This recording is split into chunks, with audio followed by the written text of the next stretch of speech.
एक बेहद खूबसूरत लड़की का शादी बड़े धूमधाम से होता है और शादी होने के बाद वह लगातार 2 साल अपने पति के साथ बड़े ही सुकून से रहती है और उसके बाद पति को नपुंसक बताकर उसे छोड़ देती है।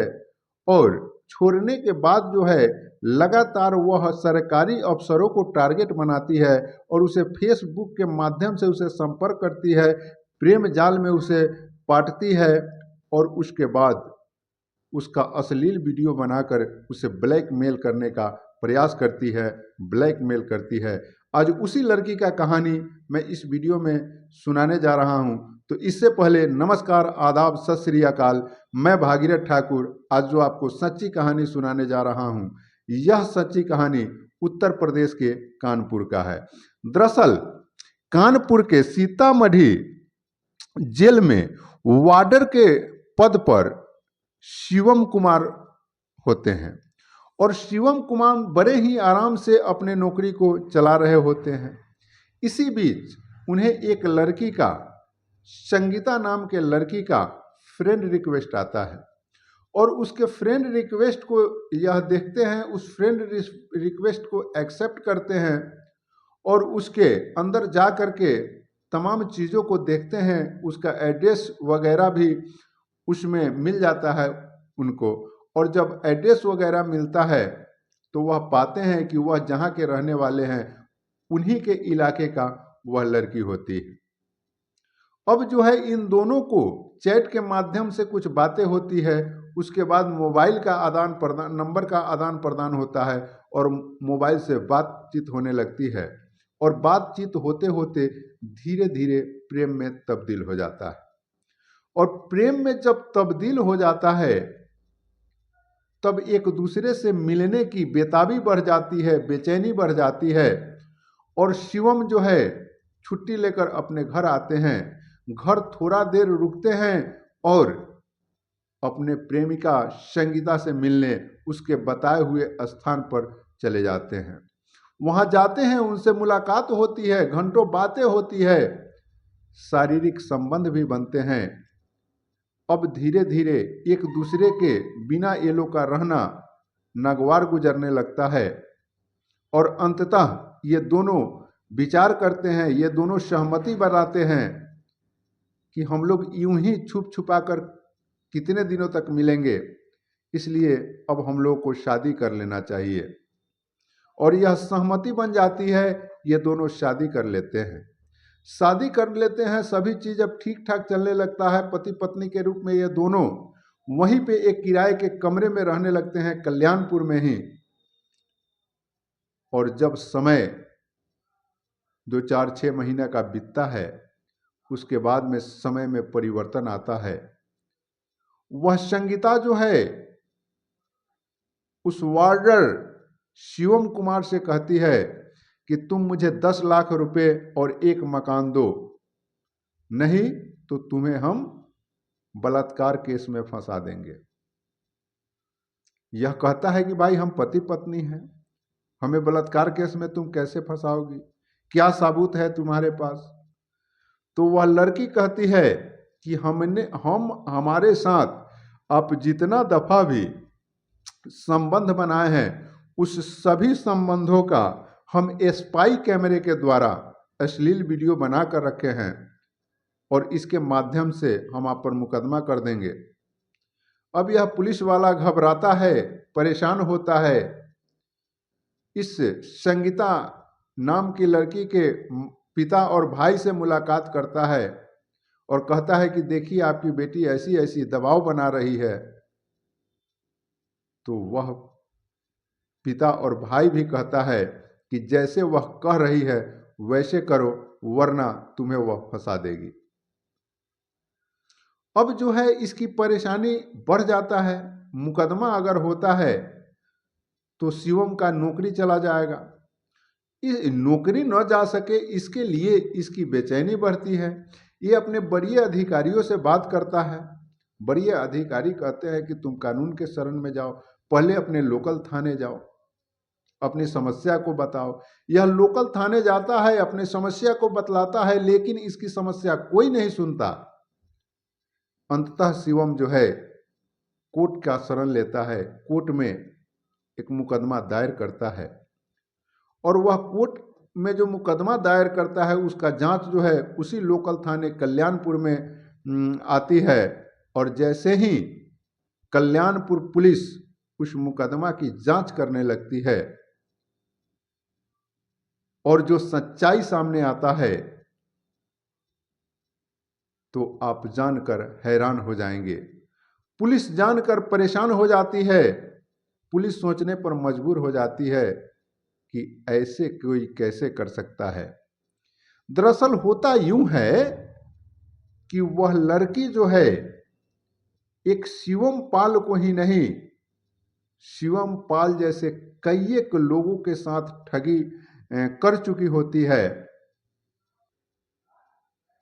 दरअसल यह लड़की जो है कानपुर देहात क्षेत्र के रसूलाबाद की रहने वाली होती है और इसका शादी 2017 में आनंदा बाबू से हो गई होती है। आनंदा बाबू से शादी हुई होती है और उसके साथ बड़े ही अच्छे ढंग से वह 2 साल का समय बिता चुकी होती है और 2 साल के समय बिताने के बाद वह अपने पति पर नपुंसक होने का आरोप लगाती है। वो अपने सास से कहती है कि मैं आपके बेटे के साथ अब और ज़्यादा दिन का समय व्यतीत नहीं कर सकती हूँ, उसके साथ मैं अपने ज़िंदगी को बर्बाद नहीं कर सकती हूँ।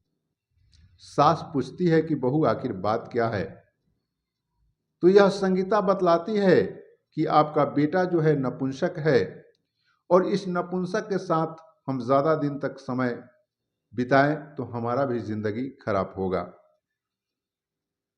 अब जो है इसमें कोई रास्ता नहीं होता है, लेकिन इस बीच यह संगीता बड़े ही चालाकी से अपने पति और सास को प्रभाव में लेकर के और 3 से 4 लाख रुपए जो उनके पास थे यह अपने नाम करा ली हुई होती है और उस रुपए को लेकर वह उस घर से निकल जाती है।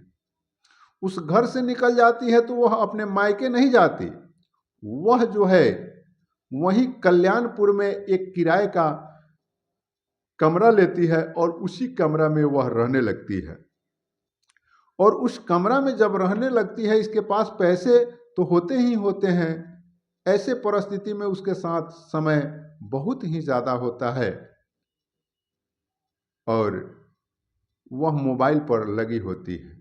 मोबाइल पर लगे होने के कारण ही वह आनंदा बाबू को भी छोड़ी और मोबाइल पर लगे होने के कारण ही वह शिवम कुमार से भी प्रेम संबंध बनाई और इससे पहले वह एक और ठगी कर चुकी हुई होती है। दरअसल एमपी के शाहजहांबाद थाने में तैनात सिपाही विनय कुमार यादव होते हैं और विनय प्रथम प्रयास संगीता का जो है विनय कुमार यादव पर होता है। दरअसल वह विनय कुमार यादव से भी फेसबुक के माध्यम से संपर्क बनाती है, फ्रेंड रिक्वेस्ट भेजती है और उनसे भी बातचीत होती है और बातचीत के दरमियान प्रेम होता है और विनय कुमार यादव से जब प्रेम होता है तो वह अपने पास विनय कुमार यादव को बुलाती है और उसके साथ लगातार शारीरिक संबंध बनाती है और जब शारीरिक संबंध बनने लगते हैं तो विनय कुमार यादव का भी वह स्पाई कैमरे के द्वारा उसका भी अश्लील वीडियो बना लेती है और विनय कुमार यादव पर भी उसी तरह ब्लैकमेलिंग का करने का प्रयास करती है और उसे भी यह बात कहती है कि तुम हमें इतना रकम दो, नहीं तो तुम पर हम मुकदमा करेंगे। विनय कुमार यादव जब नहीं मानते हैं तो विनय कुमार यादव पर संगीता जो है कोर्ट के माध्यम से मुकदमा कर देती है और विनय कुमार यादव को भी नौकरी का भय होता है और नौकरी बचाने के हिसाब से वह उससे मैनेज करते हैं, समझौता होता है और उस समझौते में विनय कुमार यादव को संगीता को 15 लाख रुपए देने होते हैं और वह दे करके तो बच जाते हैं। उसके बाद फिर नया मुर्गा जो है ये संगीता शिवम कुमार को पारती है, लेकिन शिवम कुमार को जब पारती है तो वहाँ यह जो है उलझन में पड़ जाती है। वहाँ ब्लैकमेल का प्रयास तो करती है, लेकिन कहते हैं कि सच्चाई कभी न कभी खुलती है और सच्चे व्यक्ति को कितना दिन तक ठगा जा सकता है। तो शिवम पाल एक सच्चा प्रेम किया था, सच्चा शादी किया था और इसके साथ जब यह धोखा करने लगी तो कहीं ना कहीं से ईश्वर का कृपा शिवम पाल पर हुआ, उसका बुद्धि खुला और इससे पहले जो है वही अपने अधिकारियों के शरण में जा कर के कोर्ट के शरण में जा कर के और इस पर आरोप जब लगाता है और पुलिस जब जांच करती है तब जो है यह संगीता नाम की लड़की पकड़ी जाती है और यह तमाम घटना चक्र इसके पकड़ाने के बाद खुलता है। और यह सभी चीज़ जब खुलता है और लोग बाग जब जानते हैं तो सभी हैरान और परेशान होते हैं।